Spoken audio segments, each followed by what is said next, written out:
Loibner-Waitkus.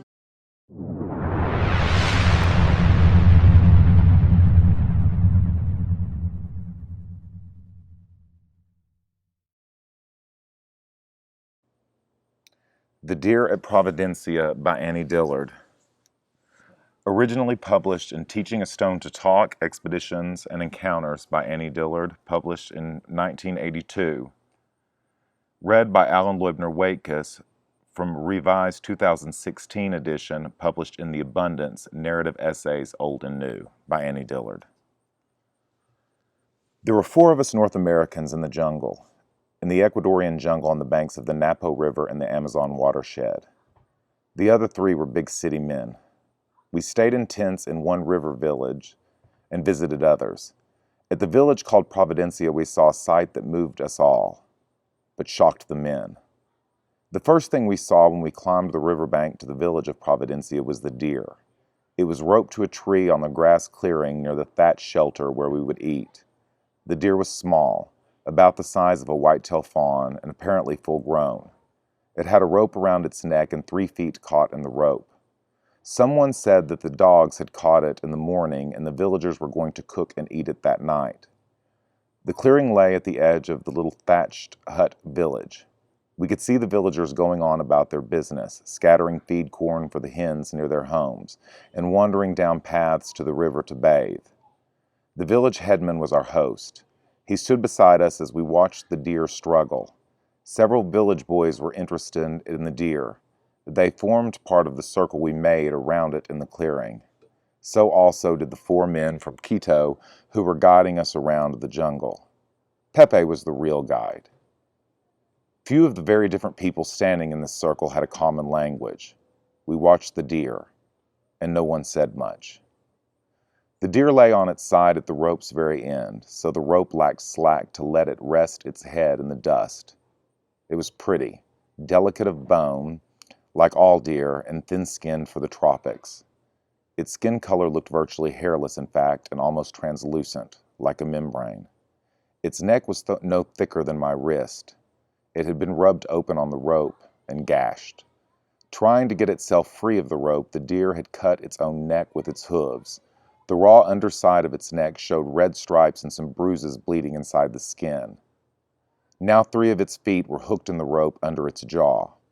It could not stand, of course, on one leg, so it could not move to slacken the rope and ease the pull on its throat and enable it to rest its head. Repeatedly the deer paused, motionless, its eyes veiled, with only its rib cage in motion, and its breaths the only sound. Then, after I would think, "It has given up, now it will die," it would heave. The rope twanged. The leaves clattered. The deer's free foot beat the ground again. We stepped back and held our breaths. It thrashed, kicking but with only the one leg. The other 3 legs tightened inside the rope's loop. Its hip jerked. Its spine shook. Its eyes rolled. Its tongue, thick with spit, pushed in and out. Then it rested again. We watched this for 15 minutes. At one point, 3 young village boys charged in to release its trapped legs, then jumped back to the circle of people. But instantly the deer scratched up its neck with its hooves again and snared its 4 legs right back in the rope. It was like Brer Rabbit and the Tar Baby.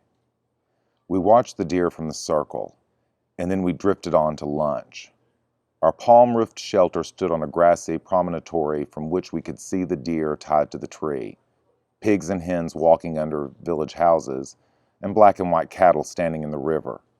There was a slight breeze. Lunch, which was the second and better lunch we had that day, was hot and fried. There was a big fish called bancela, a kind of catfish, dipped whole in corn flour and beaten egg, then deep fried. With our fingers we pulled soft fragments of it from its sides to our plates and ate.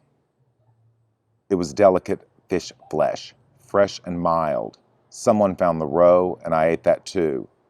It was fat and stronger, like egg yolk, naturally enough, and warm. There was also a stew of meat in shreds with rice and pale brown gravy. I had asked what kind of deer it was tied to the tree. Pepe had answered in Spanish, gama. Now they told us this too was gama, stewed. I suspect the word means merely game. At any rate, I heard that the village dogs had cornered another deer just yesterday, and it was the deer which we were now eating in full sight of the whole article. It was good. I was surprised at its tenderness. But it is a fact that high levels of lactic acid, which builds up in muscle tissue during exertion, tenderizes. After the fish and meat, we ate bananas fried in chunks and served on a tray. They were sweet and full of flavor. I felt terrific. My shirt was wet and cool from swimming. I had had a night's sleep, 2 decent walks, 3 meals, and a swim. Everything tasted good.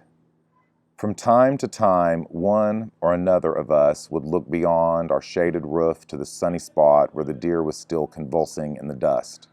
Finally, our meals completed, we walked around the deer and back to the boats. That night I learned that while all of us had been watching the deer, the others were also watching me. We 4 North Americans had grown close in the jungle in a way that was not the usual artificial intimacy of travelers.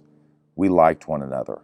We stayed up all night, that night, talking, murmuring, as though we rocked on hammocks slung above time.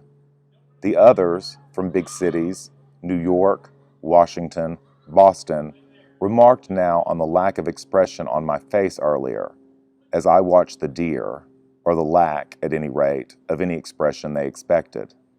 They had looked to see how I, the youngest of us and the only woman, was taking the sight of the deer's struggles. I looked detached. I don't know. I was thinking. I remember feeling very old and energetic. I might have said that, like Thoreau, I have traveled widely in Roanoke, Virginia. I eat meat. These things are not issues. They are mysteries. Gentlemen of the city, what surprises you?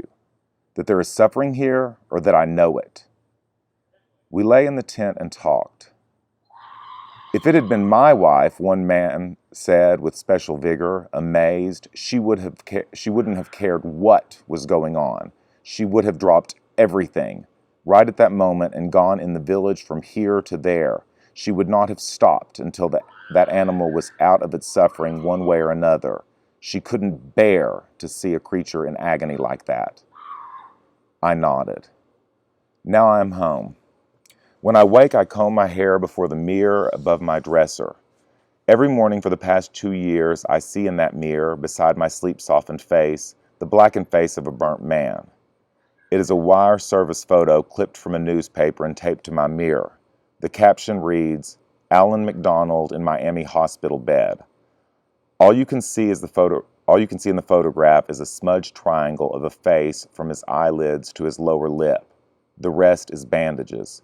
You cannot see the expression in his eyes. The bandages shade them. The story, headed, Man Burned for Second Time, begins, Why does God hate me? Alan McDonald asked from his hospital bed. When the gunpowder went off, I couldn't believe it, he said. I couldn't believe it. I said, no, God couldn't do this to me again. He was in a burn ward in Miami, in serious condition. I do not even know if he lived. I wrote him a letter at the time, cringing. He had been burned before, 13 years previously, by flaming gasoline. For years he had been having his body restored and his face remade in dozens of operations. He had been a boy, and then a burnt boy. He had already been stunned by what could happen, by what life could veer. Once I read that people who survive bad burns tend to go crazy. They have a high suicide rate. Medicine cannot ease their pain. Drugs just leak away, soaking the sheets, because there is no skin to hold them in. The people just lie there and weep. Later, they kill themselves. They had not known, before they were burned, that the world included such suffering, that life could permit them such pain. This time, a bowl of gunpowder had exploded on McDonald. I didn't realize what had happened at first, he recounted, and then I heard that sound from 13 years ago. I was burning. I rolled to put the fire out, and I thought, oh God, not again. If my friend hadn't been there, I would have jumped into a canal with a rock around my neck. His wife concludes the piece, "Man, it just isn't fair." I read the whole clipping every morning. This is the big time here, every minute of it. Will someone please explain to Alan MacDonald in his dignity, to the deer at Providencia in his dignity, what is going on, and copy me on it? When we walked by the deer at Providencia for the last time, I said to Pepe, with a glance at the deer, "Pobrecito, poor little thing." But I was trying out Spanish. I knew at the time it was a ridiculous thing to say.